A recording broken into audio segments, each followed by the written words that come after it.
सवर you all दोस्तों, आज हम डिस्कस करेंगे एचडीएफसी बैंक के ऊपर। और बिना कोई भाषण दिए मैं सीधा ही तुमको चार्ट पे लेके जाता हूँ, वरना फिर तुम लोग मेरा वीडियो स्किप करके देखते रहते हो। अच्छा दोस्तों, आप देख सकते हो कि मैंने एचडीएफसी बैंक का डेली का टाइम फ्रेम ओपन करके रखा है। और दोस्तों, आप लोगों को बता दूं कि ये जो ट्रेड सेटअप है वो एक शॉर्ट सेलिंग का ट्रेड सेटअप है।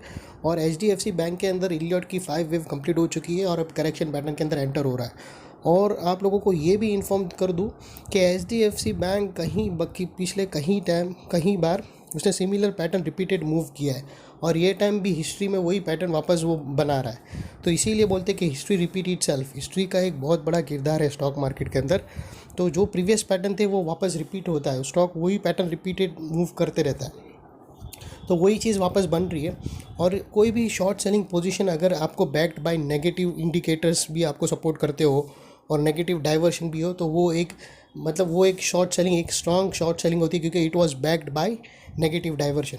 तो यहाँ पर हम डिस्कस करेंगे दोस्तों, और बहुत ही अच्छा रिस्क टू रिवॉर्ड रेशियो बनता है। तो मैं आप लोगों को इलियट वेव प्लॉट करके आपको डेप्थ एनालिसिस करके देता हूँ।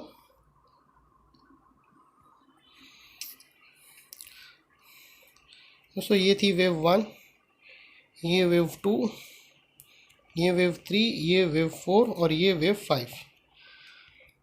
और दोस्तों, अगर आप देखो तो यहाँ पर स्टॉक ने ना, यहाँ पर उसने एक बहुत ही भयानक डाइवर्शन दिया है स्टॉक ने, और साथ ही साथ उसने 5th वेव भी कंप्लीट हो चुकी है।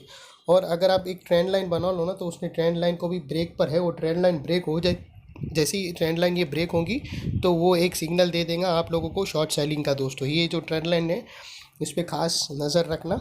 और सेकंड थिंग कि आपको ये भी बता दूं कि नेगेटिव डाइवर्शन भी कैसा दिखता है। देखो दोस्तों, ये था नेगेटिव डाइवर्शन, आप देख सकते हो, यहाँ से यहाँ और यहाँ से यहाँ। तो ये नेगेटिव डाइवर्शन है जो ऑलरेडी संकेत दे रहा है कि स्टॉक नेगेटिव की तरफ जाएगा ही। और दूसरा दोस्तों, आप लोगों को ये भी चीज़ बता दूं कि जैसे ही ये ट्रेंड लाइन पैटर्न ब्रेक होंगी, समझो जैसे ही उसने स्टॉक ने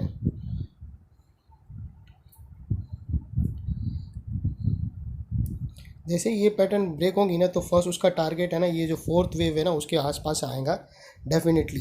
तो इसके लिए आपको रिस्क टू रिवॉर्ड रेशियो और टारगेट सब बता देता हूँ। देखो दोस्तों, ये जो है आपका वो आ जाएगा स्टॉप लॉस शॉर्ट सेलिंग का। ओके, अभी तक देखो दोस्तों हुआ नहीं, लेकिन आप अपने ये स्टॉक को रडार पे रख सकते हो। जैसे ही 1634 को नीचे क्रॉस करेगा, तो शॉर्ट सेलिंग के लिए आप रेडी हो जाना। और आपका जो टेक प्रॉफिट आएगा वो भी मैं बता दूं।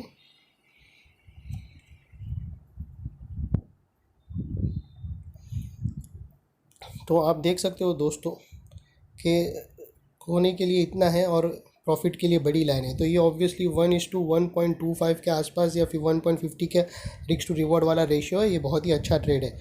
और दोस्तों, एक चीज़ और बता दूं आप लोगों को कि ये जो जनरली स्टॉक जब भी करेक्ट होता है ना, तो समझो एक कंटिन्यू पैटर्न अगर इम्पल्स वेव रहती है ना, तो ये 4 के बाद सपोर्ट लेके ऊपर चले जाती है। एग्जांपल मैं आपको बता दूं कि ये यहाँ घूम के 4 के पास आके ये यहाँ से हीट करके यहाँ से ऐसा करके वो ऊपर चले जाएंगी। लेकिन बाय एनी चांस अगर फोर्थ के नीचे वो क्लोज हो गई और बहुत स्ट्रगल कर रही है और ऊपर नहीं जा पा रही है, तो फिर इसके हाई प्रोबेबिलिटी है कि वो ये एरिया को भी वो ब्रेक कर देगा। तो यहाँ से फिर सेकंड पोजीशन भी तुम इनिशिएट कर सकते हो। आई होप दोस्त लोग समझते होंगे मैं क्या बता रहा हूँ, कि यहाँ से तो फर्स्ट शॉर्ट सेलिंग करके आप इतना तो कमा ही सकते हो, वो ईजिली आएगा।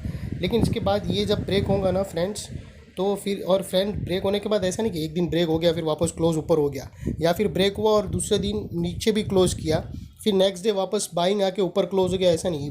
एक दिन ब्रेक हुआ, दूसरे दिन भी मार्केट स्ट्रगल करे, ये जो रेजिस्टेंस एक्ट उसको जाने नहीं दे, उसके नीचे ही वो दूसरे दिन भी ट्रेड करे, और थर्ड डे फोर्थ डे ऐसा ही ट्रेड करके यहाँ पर एक कंसोलिडेशन करे, और फिर वो कंसोलिडेशन को नीचे ब्रेक करे, तो समझ जाना। या फिर ऐसा भी हो सकता है दोस्तों कि यहाँ से ब्रेक हुआ और इधर ही रह कर फिर वो नीचे और फर्दर चला गया, कंसोलिडेशन नहीं किया, 1-2 दिन रहा और नीचे आ गया, या फिर 2 दिन रहा और नीचे आ गया, तो भी आप समझ लेना कि फिर ये लेवल तक वो नीचे आ सकता है 1300 तक। वो फिर बहुत भारी शॉर्ट सेलिंग आएगी। और वो कुछ ऐसा ही कुछ बन रहा है। अगर आप देखो निफ्टी के अंदर भी मैंने एक रेड अलर्ट दिया था कि निफ्टी के अंदर पैटर्न ब्रेकआउट हुआ है, लेकिन निफ्टी के अंदर देखो पता है इसने निफ्टी से डिसअपॉइंट इसलिए है कि जो आप देखो रिलायंस के अंदर जो इम्पल्स आई थी, रिलायंस के अंदर जो कैंडल आई थी ना ब्रेकआउट के बाद, मेरे प्रीवियस वीडियो देख सकते हो रिलायंस के निफ्टी के, तो आप समझ जाओगे कि मैं क्या बताने जा रहा हूँ। अगर आप निफ्टी का देखो तो ब्रेकआउट के बाद जो मूवमेंट आना चाहिए था ना, वो वैसा वाला मूवमेंट आया नहीं। जो इम्पल्स होनी चाहिए थी, वो जैसे बी वेव हो ना वैसी इम्पल्स आ रही थी, वो मतलब इस रेंगता जा रहा था, वो बड़ी वेव नहीं बना रहा था, बड़ी कैंडल नहीं बनाया जैसे रिलायंस ने बनाया था। तो वो आप देखो ना तो रिलायंस एक बहुत ही मतलब आज उसने नेगेटिव कैंडल स्टिक पैटर्न भी दे दिया उसने डेली के चार्ट फिर में।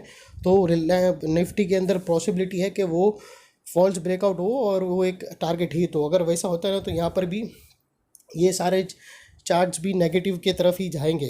तो उसके फिर रिलायंस के अंदर भी ऐसा है कि वो जब ऐसा ही नेगेटिव फॉल्स पैटर्न देता है ना तो उसके बाद शॉर्ट सेलिंग और हैवी हो जाती है। तो उसके बाद उस रिलायंस का जो रिसेंटली लो था बजट के टाइम पे, वो लो भी हिट होगा। तो मैं फ़िलहाल वो वीडियो बना दूंगा निफ्टी के ऊपर आऊँगा तब।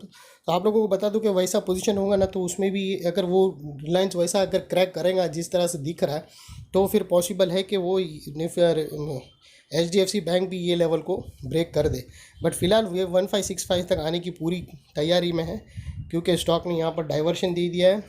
फिर यहाँ से अगर देखो ना तो तुमको फिफ्थ वेव का इलियट वेव के अंदर हम लोग को बताते हैं, इलियट वेव के अंदर एक एंडिंग डायगोनल बनता है फिफ्थ वेव में। अगर आप देखो ना कहीं ये एंडिंग डायगोनल जैसा ही है, और ये एंडिंग डायगोनल ऐसा ही कुछ ऐसा ब्रेक हुआ तो वो भी होगा, तो उसके टारगेट्स तो डेफिनेटली 1560 के नीचे आएगा। तो पॉसिबिलिटी है कि आप ऐसा सेकेंड ट्रेड भी ले सकते हो दोस्तों। और आप लोगों को बता दूं, जैसा मैंने बोला था कि ना कि सिमिलर मूव HDFC बार बार देता है, आप लोगों को मैं आगे भी बता देता हूँ कि आप देख सकते हो यहाँ पर सेम मूव उसने दिया था इधर बड़े बड़े वेव पर। देखो दोस्तों यही उसने पहले भी मतलब प्रीवियसली सेम मूव दिया था, और उसने देखो वही मूव ब्रेक किया और उसके बाद फोर्थ लेवल तक मार्केट यहाँ तक फोर्थ तक आया। वही चीज़ वापस रिपीटेड पैटर्न मूव हो रहा है। इसीलिए मैं आप लोगों को बोल रहा था कि मेरी वीडियो पूरा देखना, और ये एक अच्छी शॉर्ट सेलिंग अपॉर्चुनिटी है, तो ले सकते हो आप लोग दोस्तों। और मेरे वीडियो को प्लीज़ सब्सक्राइब करो, अपने फ्रेंड्स लोग को बोलो, जिस किसी को भी स्ट्रगल कर रहा है स्टॉक मार्केट में उसको बोलो कि मेरे चैनल को सब्सक्राइब करो। और तुम लोग कोई भी स्टॉक में फंस गए हो, उसके बारे में जानना चाहते हो, short term long term fundamentals, तो मेरे को ज़रूर बताना, मैं उसके ऊपर अच्छा खासा वीडियो आप लोगों को बता दूंगा दोस्तों। Thank you, keep supporting me and keep subscribe my channel.